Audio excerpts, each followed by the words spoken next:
Good morning good morning all of you. कैसे हैं आप सभी लोग? आशा है आप सभी लोग बहुत अच्छे होंगे और अपनी पढ़ाई लिखाई बहुत अच्छे से कर रहे होंगे। रीजनिंग का सिटिंग अरेंजमेंट आपका एक पार्ट मैंने पढ़ा दिया है, एक पार्ट आपका खत्म होने वाला है। आज भूगोल हम लोग पढ़ेंगे। आप देख रहे हैं अध्ययन एकेडमी ऑनलाइन यूट्यूब चैनल। मैं राजीव मिश्रा, आपका दोस्त, आपका भाई, आपके सामने हाजिर हूँ। जल्दी से एक बार सभी लोग शेयर कर दीजिए। हम लोग भारतीय अपवाह तंत्र पढ़ रहे थे और अपवाह तंत्र में हम लोगों ने गोदावरी नदी निपटा ली थी। कौन सी नदी निपटा ली थी? गोदावरी। इसके बारे में आशा है आपको याद भी हो गया होगा। गोदावरी नदी जो है दक्षिण भारत की सबसे लंबी नदी है। लंबाई इसकी कितनी बताई थी मैंने आपको? 1465। आज हम लोग पढ़ेंगे कृष्णा नदी के बारे में। कृष्णा नदी के बारे में बहुत ज़्यादा नहीं है इस नदी में, तो कृष्णा और कावेरी दोनों एक साथ हम लोग देख लेंगे। कृष्णा नदी के उद्गम की अगर बात करी जाए तो कृष्णा नदी का उद्गम कहाँ से होता है?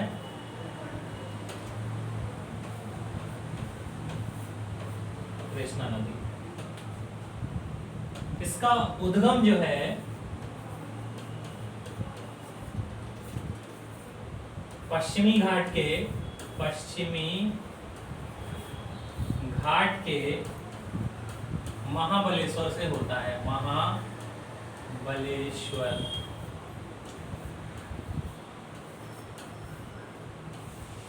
पश्चिमी घाट के महाबलेश्वर से होता है। पश्चिमी घाट में आपको पढ़ा चुका हूँ। भारत की दूसरी सबसे लंबी पर्वत श्रृंखला, 1600 किलोमीटर लंबी पर्वत श्रृंखला है ये। रिवाइज वगैरह कर रहे हैं आप लोग, रिवीजन वगैरह करते रहिएगा। तो इस नदी का उद्गम कहाँ से होता है? पश्चिमी घाट में महाबलेश्वर से होता है। कहाँ से होता है? महाबलेश्वर से होता है। पश्चिमी घाट के महाबलेश्वर से इस नदी का उद्गम होता है। कितने राज्यों में ये नदी बहती है? जरा कोई कमेंट करके बताए। तो देखिए, ये नदी 4 राज्यों में प्रवाहित होती है। महाराष्ट्र,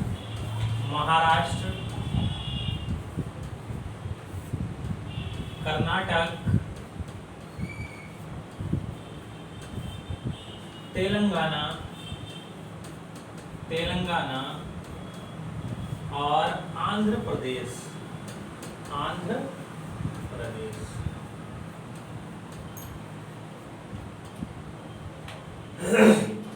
महाराष्ट्र, कर्नाटक, तेलंगाना और आंध्र प्रदेश। अच्छा, कृष्णा नदी का जो डेल्टा है, ये नदी अपना डेल्टा कहाँ बनाती है? डेल्टा। सबसे पहले जरा मुझे ये बताइए कि गोदावरी नदी अपना डेल्टा कहाँ बनाती थी? तो गोदावरी नदी अपना डेल्टा राजमुंद्री में बनाती है। और ये नदी कहाँ पर डेल्टा बनाती है? ये बंगाल की खाड़ी में गिरती है। बंगाल की खाड़ी में गिरती है।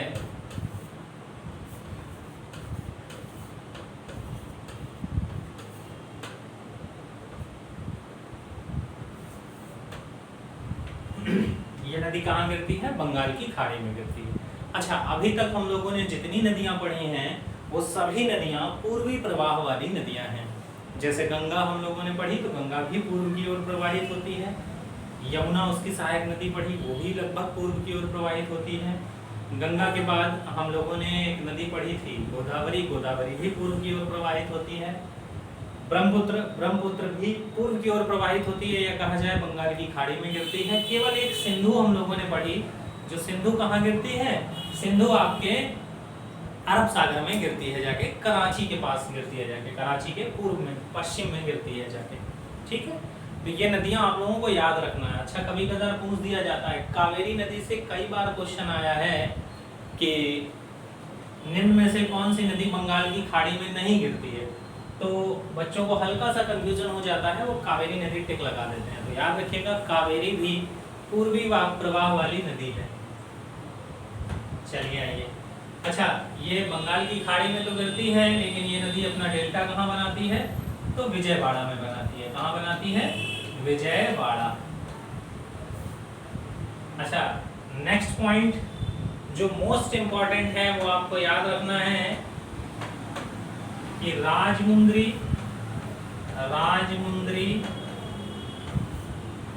और विजयवाड़ा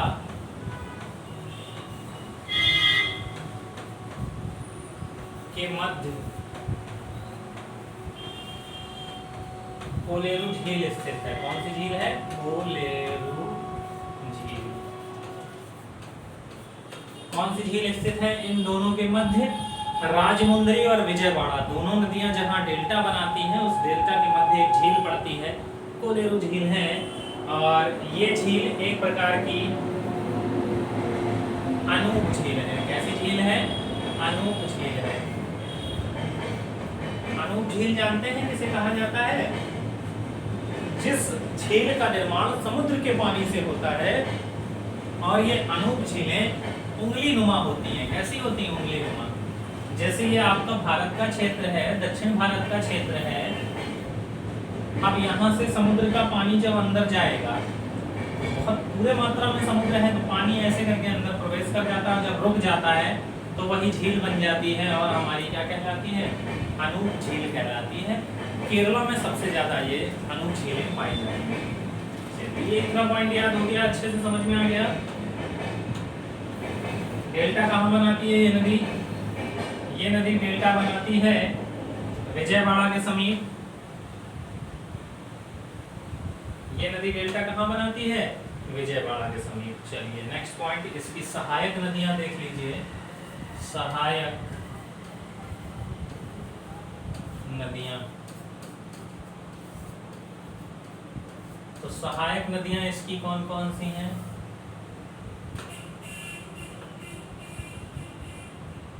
चलो भाई सहायक नदियां भी लिख लेते हैं। तुंगभद्रा,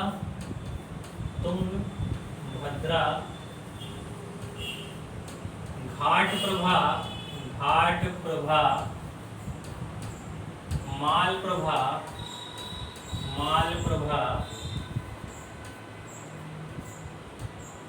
पंचगंगा,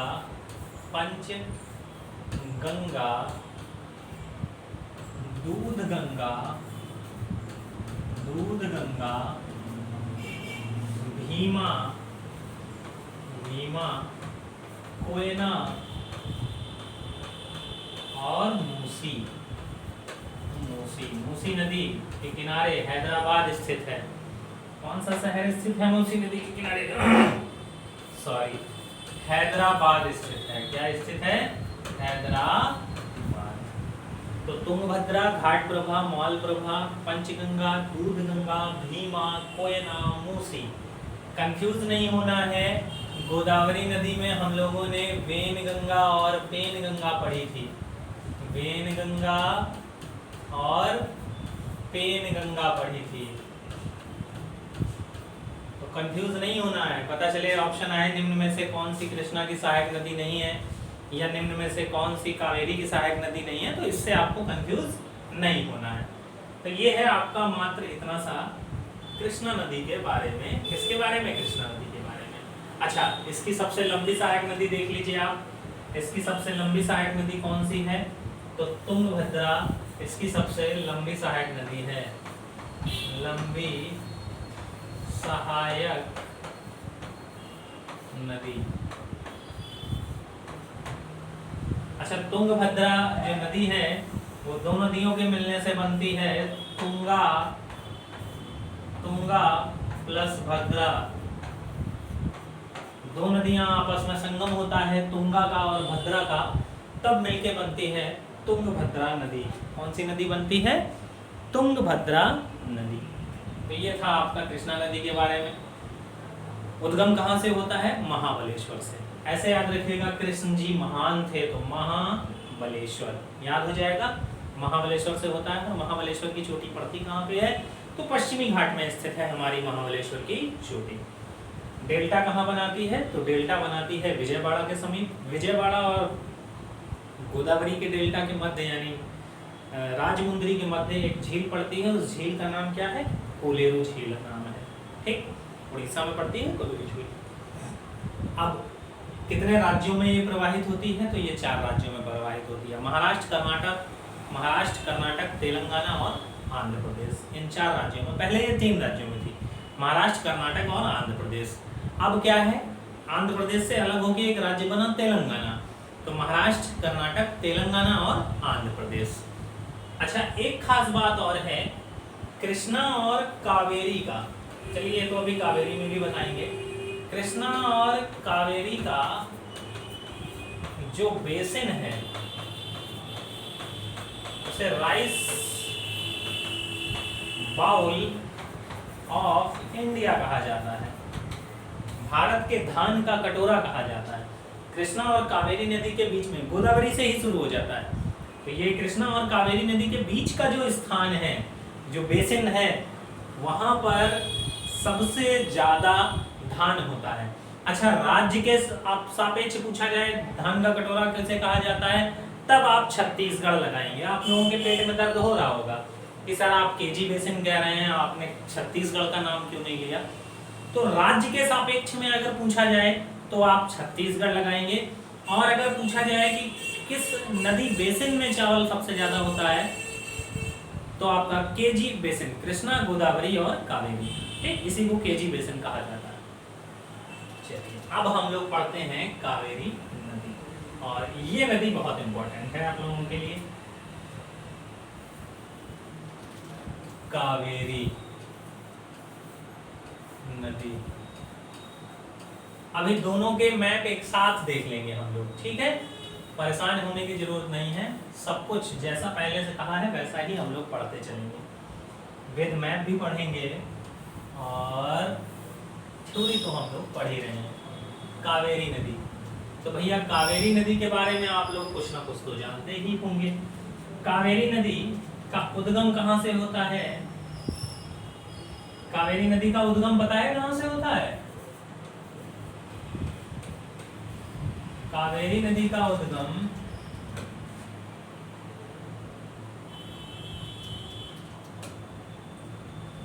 कर्नाटक के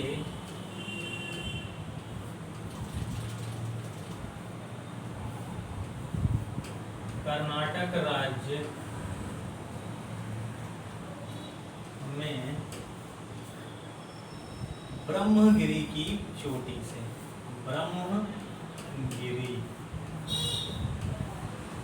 गिरी माने होता है बेटा पर्वत, और ब्रह्म माने ब्रह्मा, ब्रह्मा जी का पर्वत, वही ब्रह्मगिरी हो गया। अच्छा, कावेरी ब्रह्मा जी की लड़की का भी नाम था। ब्रह्मा जी की एक पुत्री थी, उनको भी कावेरी बोला जाता था। कावेरी कितने राज्यों में बहती है? तो आप कहेंगे कि सर 2 राज्यों में बहती है। कितने राज्यों में बहती है? तो 2 राज्यों में बहती है।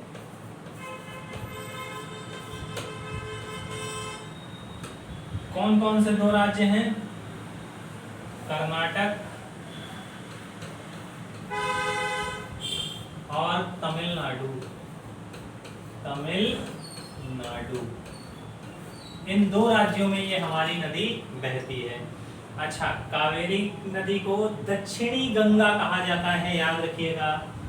दक्षिण भारत की गंगा नहीं, कावेरी को दक्षिणी गंगा कहा जाता है, कहा जाता है। क्या कहा जाता है इसको? तो इसको दक्षिणी गंगा कहा जाता है, क्योंकि दक्षिण भारत में अब इससे पवित्र नदी कोई नहीं मिलेगी आपको। इसके बाद वैगई है, ताम्रपाणी है, लेकिन वो बहुत ज्यादा इंपॉर्टेंट नहीं है। सबसे इंपॉर्टेंट नदी यही बसती है दक्षिण भारत की। अच्छा, कृष्णा नदी की लंबाई लिख लीजिएगा आप लोग, 1380 किलोमीटर। कितनी है? 1380 किलोमीटर, लगभग 1400 किलोमीटर। और पहले ही आपको बता चुका हूं, लंबाई आपको केवल 2 नदी की याद रखनी है। किसकी?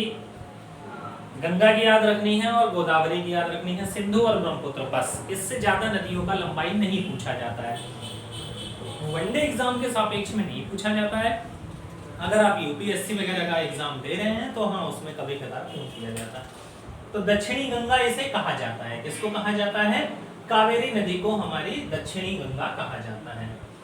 अच्छा, इसका सबसे इम्पोर्टेंट पॉइंट है, नोट करके लिख लीजिए, यह है दक्षिण भारत की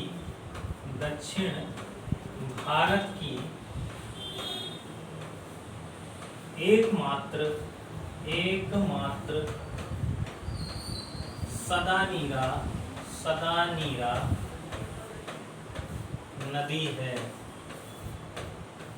आपको पहले ही बताया था मैंने कि दक्षिण भारत की जितनी भी नदियां हैं वो नदियां कैसी हैं, मौसमी हैं, मौसम पर निर्भर करती हैं। ये नदी भी मौसम पर निर्भर करती है, लेकिन इसमें वर्ष भर पानी रहता है। ऐसा क्या है इस नदी में, तो इसका कारण भी जान लीजिए आप लोग। इसे वर्ष में 2 बार वर्षा का जल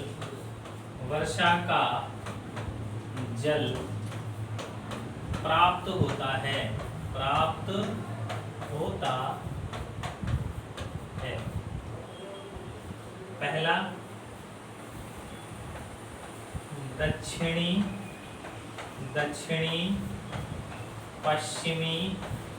पश्चिमी मानसून से, और दूसरा उत्तर पूर्वी मानसून से।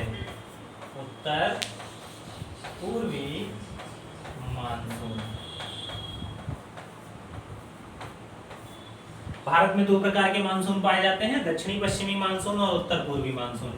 जब मानसून वाला चैप्टर हम लोग पढ़ेंगे तब आसानी से हम लोग देखेंगे कि जो भारत में प्रवेश करता है मानसून, उसे दक्षिणी पश्चिमी मानसून कहा जाता है, और जो मानसून भारत से लौट रहा होता है उसे उत्तर पूर्वी मानसून कहा जाता है। ये मानसून का चैप्टर हम लोग जब पढ़ेंगे तब आराम से इस मानसून को समझेंगे।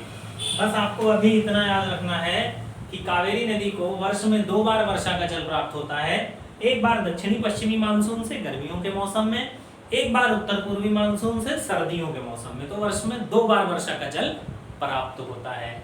आ गई ये बात समझ में? चलिए आगे बढ़िए। नेक्स्ट पॉइंट, कावेरी नदी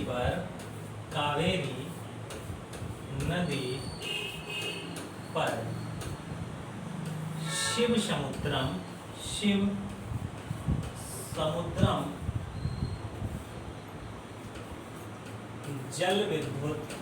जल विद्युत परियोजना स्थित है।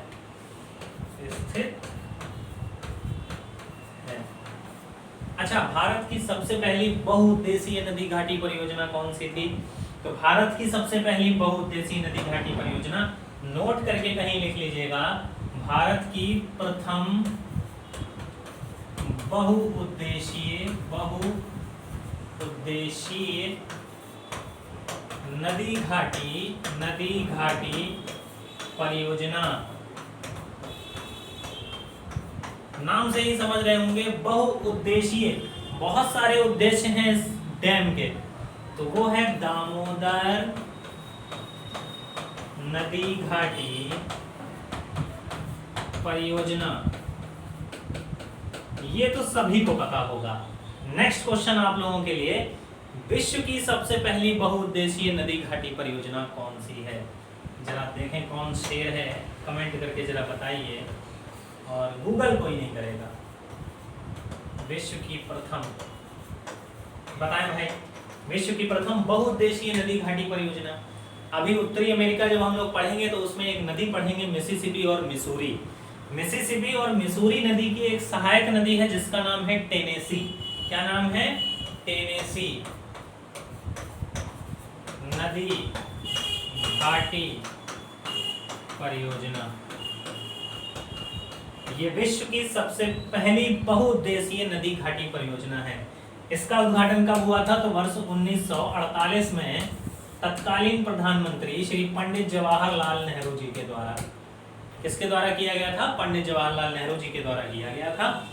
ठीक है, तो ये अलग से पॉइंट है, उसमें मत ऐड कर लीजिएगा। तो कावेरी नदी पर शिव समुद्रम जल विद्युत परियोजना है। अच्छा, इसको मैंने इसलिए बताया आपको, जो नेक्स्ट पॉइंट बताने जा रहा हूं हो सकता है आप उसमें कंफ्यूज हो जाएं। शिव समुद्रम परियोजना भारत की सबसे प्राचीन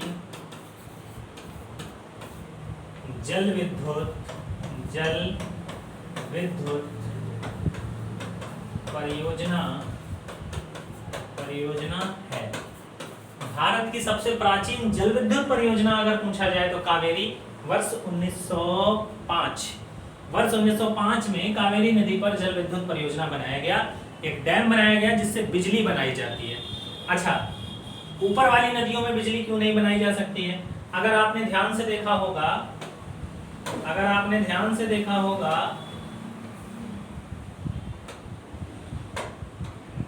रुक जाओ भाई, भारत का छोटा सा मैप बना के दिखा दें आपको, तब चीजें अच्छे से समझ में आएंगी।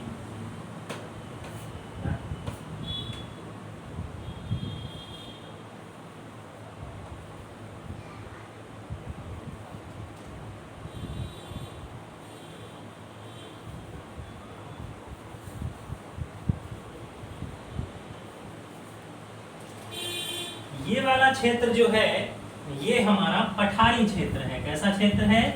पठारी क्षेत्र है। ये पर्वतीय क्षेत्र है।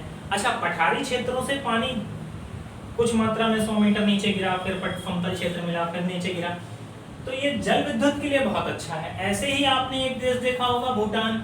भूटान भी पठार के लिए बहुत प्रसिद्ध है। भूटान में भी पठार बहुत सारे पाए जाते हैं। चुम्बी घाटी वगैरह यहाँ मिलती है। अभी तो बहुत कुछ बचा है भूगोल में पढ़ाने के लिए, आप लोगों को धीरे धीरे जानते रहेंगे सब कुछ। तो यहाँ पर जल विद्युत परियोजना बहुत आसानी से बनाई जा सकती थी। अच्छा, शिव समुद्रम जो आपका है, शिव समुद्रम जल विद्युत परियोजना भी है। शिव समुद्रम जल विद्युत परियोजना भी है। शिव समुद्रम द्वीप भी है। शिव समुद्रम नाम का द्वीप भी है। शिव समुद्रम नाम का जल विद्युत परियोजना भी है। ठीक है। कावेरी नदी 2 भागों में बंटती है। पहले 2 भागों में बंटने के बाद आगे एक झील मिलती है। ये दोनों भाग अलग अलग होके एक पहाड़ से गिरते हैं। तो यहीं पर शिव समुद्रम जल प्रपात भी है। क्या क्या है शिव समुद्रम नाम से ध्यान रखिएगा।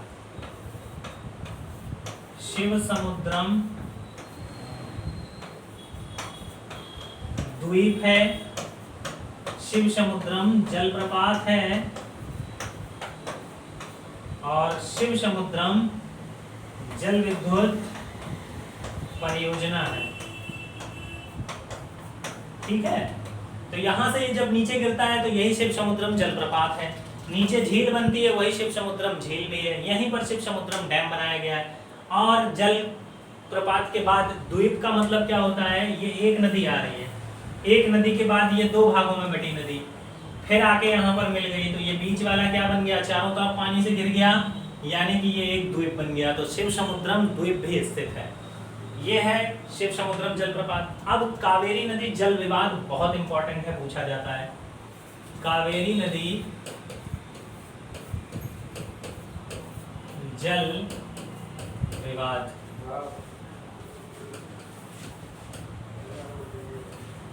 तो कावेरी नदी जल विवाद जो है हमारा मुख्यतः 2 राज्यों में है।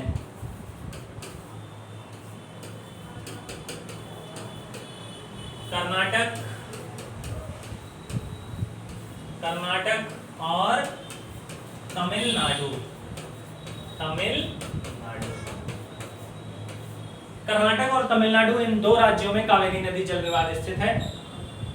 वैसे आपका ये 4 राज्यों में है: केरल, कर्नाटक, तमिलनाडु,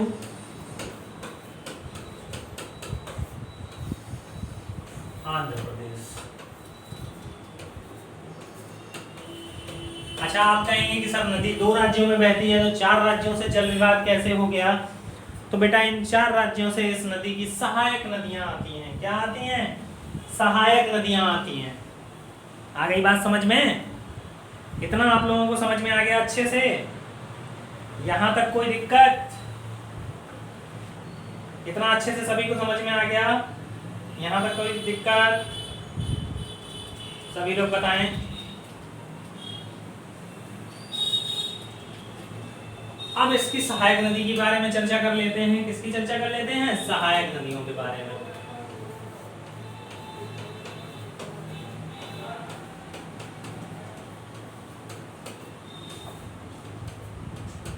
तो आपको बताया था दक्षिण भारत की सबसे पवित्र नदी है ये। जितने भी भगवान देवी देवता के नाम है सब इस नदी में डाल दो। काबिनी, भवानी, लक्ष्मण तीर्थ,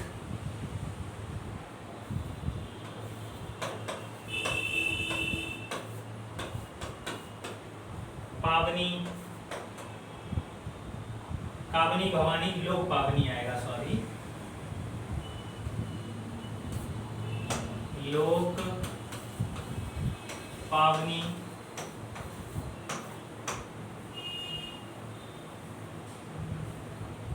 सिमसा, एक मिनट रुक जाइए, सिमसा शायद इसकी तो नहीं है सहायक नदी।